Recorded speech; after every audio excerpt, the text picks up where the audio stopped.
سیدنا علی المرتضیٰ رضی اللہ تعالی عنہ کی پیدائش ہوئی تو روایات میں آتا ہے کہ وہ آنکھیں نہیں کھولتے تھے۔ حضور مبارکباد دینے گئے اور اپنے بھائی کو دیکھنے گئے تو ان کی والدہ حضرت فاطمہ بنت اسد رضی اللہ تعالی عنہا نے کہا، بیٹا پیدا تو ہوا ہے لیکن پریشانی یہ ہے کہ آنکھیں نہیں کھولتا۔ تو آقا کریم علیہ السلام نے اپنا لعاب حضرت علی المرتضیٰ کے منہ میں ڈالا تو مولا علی نے آنکھیں کھول لی۔ گویا سیدنا علی المرتضیٰ رضی اللہ تعالی عنہ نے آنکھیں کھولی تو پہلا جلوہ رخ والضحیٰ کا دیکھا، اس رخ نور کو دیکھا۔ اللہ اکبر، قربان جائیں سیدنا علی المرتضیٰ کی آنکھوں پر، جس کا پہلا نظارہ رخ محبوب تھا، اور پھر بچپنے کی عمر حضور کی قربت میں، حضور کی صحبت میں، حضور کی تربیت میں بسر ہوئی۔ آقا کریم علیہ السلام جب اللہ کے حکم سے اعلان نبوت فرمایا تو سیدنا علی المرتضیٰ رضی اللہ تعالی عنہ نے ایمان لانے والوں میں سر فہرست اپنا نام لکھوایا، اور آقا کریم علیہ السلام کے ساتھ پھر ہر محاذ پہ کھڑے ہوئے نظر آئے۔ سیدنا علی المرتضیٰ فرماتے ہیں کہ رسول رحمت نبی اکرم صلی اللہ علیہ وآلہ وسلم نے ارشاد فرمایا کہ اے علی، تیری مثال حضرت عیسیٰ کی ہے۔ حضرت عیسیٰ کا ماجرا یہ تھا کہ ان سے دو طرح کے لوگوں کا معاملہ ہوا اور دونوں گمراہ ہوئے۔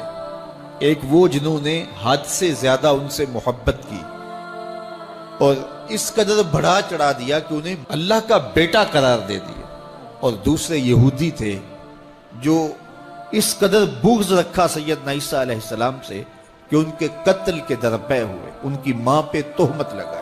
سیدنا علی المرتضیٰ فرماتے ہیں کہ میرے حضور نے فرمایا تیری مثال بھی حضرت عیسیٰ کی ہے، تیرے معاملے میں آ کر بھی دو لوگ برباد ہوں گے، ایک محبت کی وجہ سے برباد ہوں گے، ایک بغض کی وجہ سے برباد ہوں گے۔ ایک محبت میں ایسے افراط کریں گے، اس قدر محبت میں تجاوز کر جائیں گے، حد سے بڑھ جائیں گے کہ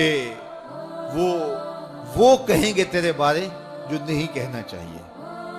حتیٰ کہ سیدنا علی المرتضیٰ رضی اللہ تعالی عنہ کی محبت میں لوگوں نے تمام صحابہ پر سب و شتم کو جائز سمجھ لیا، اور ایک طبقہ ایسا بھی ہے جو سیدنا علی المرتضیٰ رضی اللہ تعالی عنہ کو خدا اور الہ کہتا ہے۔ یہ نصیری سیدنا علی المرتضیٰ رضی اللہ تعالی عنہ کو الہ کہتے ہیں، علی اللہ کا نعرہ لگاتے ہیں۔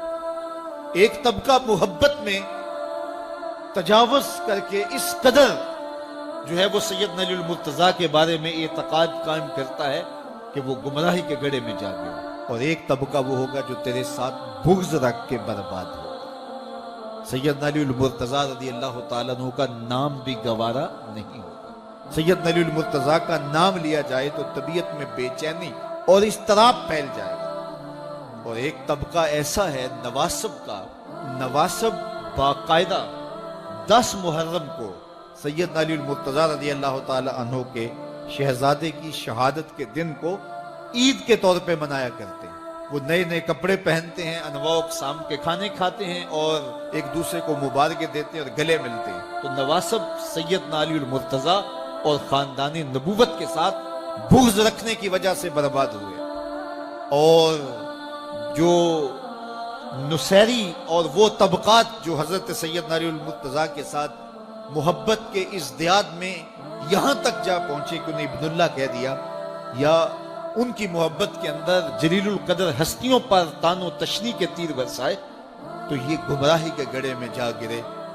تو میں کہتا ہوں انہیں مبارک ہو جو سیدنا علی المرتضیٰ رضی اللہ تعالیٰ عنہ کے ساتھ وہ پیار کرتے ہیں جو شریعت اسلامیہ، شریعت بیضا کا تقاضا ہے، جس سے رسول اللہ کی آنکھیں بھی ٹھنڈی ہوتی ہیں، اصحاب رسول کی آنکھیں بھی ٹھنڈی ہوتی ہیں، اور اہل بیت رسول کے دلوں کو بھی قرار پاتے ہیں۔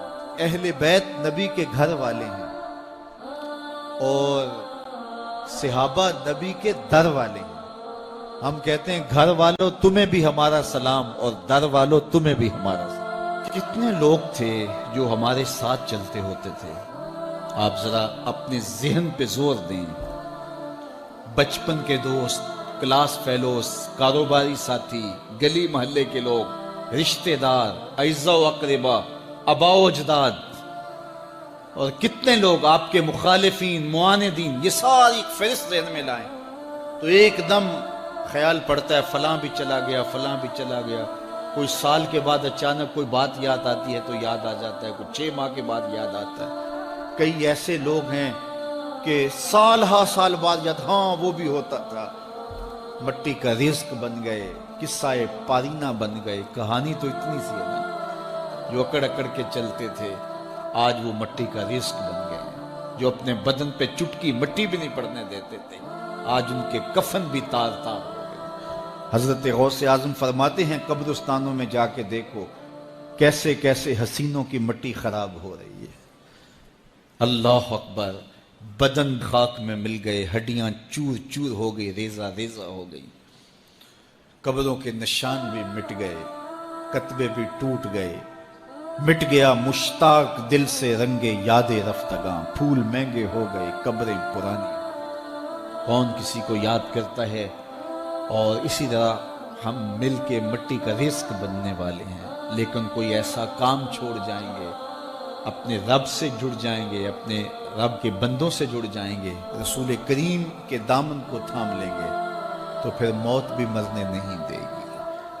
پھر سر خرو اور سر بلند ہوں گے، پھر عزتوں کے تاج سروں پہ رکھے جائیں گے، وقار کی مسند پہ بٹھائے جائیں گے. فقیر نام تنا دا باہو، قبر جنہ دی جیوے ہو. پھر قبروں پہ بھی چراغاں ہوگا جب ہم ان سے جڑ جائیں گے. تو یہ مختصر زندگی کی تمام تر لطافتوں کے حصول کے ساتھ گزرنی چاہیے. کتنے نوجوان ہیں جنہوں نے اپنی توبہ کو مؤخر کیا تھا بڑھاپے کے لیے اور آج قبرستانوں میں دفن ہیں. آپ جا کے قبرستانوں میں دیکھیں، وہ سوچتے تھے کہ ابھی تو جوانی ہے، جوانی سے لطف اندوز ہو لیں، بڑھاپے میں توبہ کر لیں گے. لیکن بڑھاپا نہیں آیا، موت آ گئی. موت تو برحق ہے، یہ تو آ کے رہنی ہے، لیکن بڑھاپا لازمی نہیں ہے کہ ضروری آئے. حضرت امام غزالی نے ایک بڑی خوبصورت بات لکھی. فرماتے ہیں معاشرے میں نظر دوڑا کے دیکھو، زیادہ بچے ہیں، زیادہ جوان ہیں یا زیادہ بوڑھے ہیں؟ تو کہا آپ کو بچے زیادہ ملیں گے. ہر گھر میں دیکھ لیجئے، بچے زیادہ ہوں گے، جوان ان سے کم ہوں گے، بوڑھے ان سے کم ہوں گے. تو اگر بوڑھے تھوڑے ہیں، جوان زیادہ ہیں، تو غزالی فرماتے ہیں پھر بات سیدھی سیدھی ہے، بڑھاپے تک کوئی کوئی پہنچتا ہے، زیادہ جوانی میں چلے جاتے ہیں.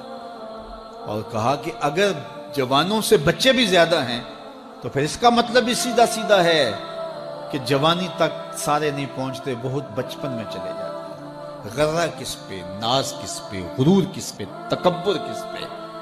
تو یہ مختصر زندگی جو اللہ کی امانت ہے، اس کو اللہ کے نام پہ گزارو.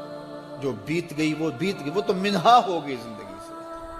وہ مجھے رات سے کچھ لوگ میسج بھیج رہے ہیں کہ آج 16 مارچ ہے اور آپ کا پیدائش کا دن ہے، مبارک ہو. اللہ سب کو جزا دے. لیکن میں آج اپنی چھوٹی بیٹی کو بھی کہہ رہا تھا، وہ مجھے بولی کہ ابو آپ کو مبارک ہو. تو میں نے کہا کہ آپ ہاتھ اٹھا کے اللہ کی بارگاہ میں دعا کرو کہ اللہ آپ کے باپ کے 46 سال کے گناہ معاف کر دے. یہ تو زندگی گزر گئی ہے، 46 سال میرے ہاتھ سے نکل گئے ہیں. میں الٹا بھی لٹک جاؤں تو یہ میرے ہاتھ نہیں آ سکتے. اگر میں نے اچھے گزارے ہیں تو مجھے مبارک ہو اگر قبول ہو گئے ہیں، اور اگر اچھے نہیں گزرے تو مجھے توبہ کرنی چاہیے. زندگی کی کوتاہیوں سے توبہ کرنی چاہیے. ہم سمجھتے ہیں ہم بڑے ہو رہے ہیں، حقیقت میں ہم چھوٹے ہو رہے ہیں. ہم اپنی زندگی کے اہداف طے کریں، زندگی کے مقاصد طے کریں. ساری زندگی اس کے گرد سفر کرنی چاہیے. کئی لوگ ساری زندگی گزار دیتے ہیں، ان کو ساری زندگی راستہ نہیں ملتا کہ جانا کدھر. وہ کیوں؟ وَأَضَلُّ السَّبِيلَ. اللہ فرماتا وہ بھٹکے ہوئے مسافر ہوتے ہیں. اللہ سے راستہ مانگو، آہستہ چلو لیکن منزل کا تعین کر کے بڑھو. بڑھتے رہو، منزل تمہارا استقبال کرے گی. آج مشکل ہے تو کل آسانیاں ہوں گی. تو یہ زندگی تیزی کے ساتھ کٹ رہی ہے. لمحہ لمحہ میں اور آپ موت کے قریب ہو رہے ہیں. قبل اس سے کہ وہ وقت آئے کوئی حجت باقی نہ رہے، مجھے اور آپ کو اپنی آخرت کی تیاری کی کوشش کرنی